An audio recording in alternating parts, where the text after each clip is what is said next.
We've got a big drop in temperatures coming. There's a potential for portions of the Lone Star State that we could see wind chills below zero, and it will be arriving tomorrow. The extreme cold watch has been expanded to include portions of central, north central, and nearly all of West Texas, where we could see these wind chills get this cold. This is a fresh graphic from the National Weather Service office in Fort Worth, and you can see in the map that the best chance of seeing sub-zero degree wind chills, again, folks, that's the wind chill, that's not the actual air temperature. It's the air temperature combined by the effect of the wind, and it will feel like we are below zero as far east as Mineral Wells and Bowie Wednesday morning.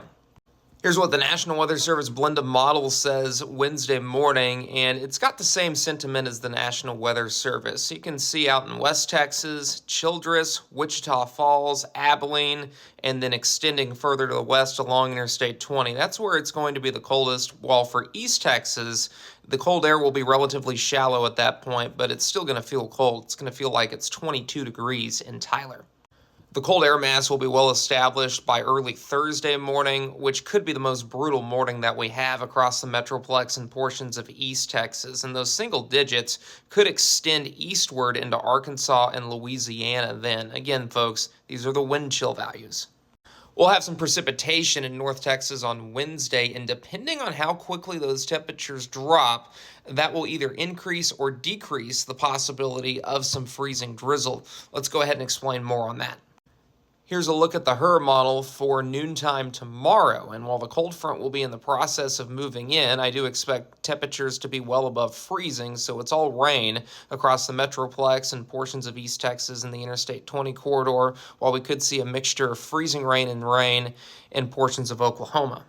As temperatures drop Tuesday evening, there could be a brief window in time where some of the rain you see on your screen could begin to transition over to some freezing drizzle, but this model firmly keeps it all rain at 6 o'clock tomorrow evening. If there's any precipitation left after midnight tomorrow night, that's when we could see a brief transition over to freezing drizzle. It's not going to amount out to very much, but what little could fall could cause some issues for us on roadways Wednesday morning.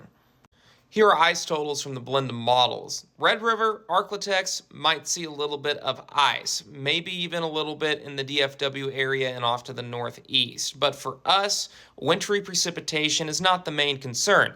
My main concern is going to be how cold it gets and how cold it's going to feel tomorrow night and Wednesday night. So you want to make sure you are protecting yourself and property. Make sure you're dressing appropriately.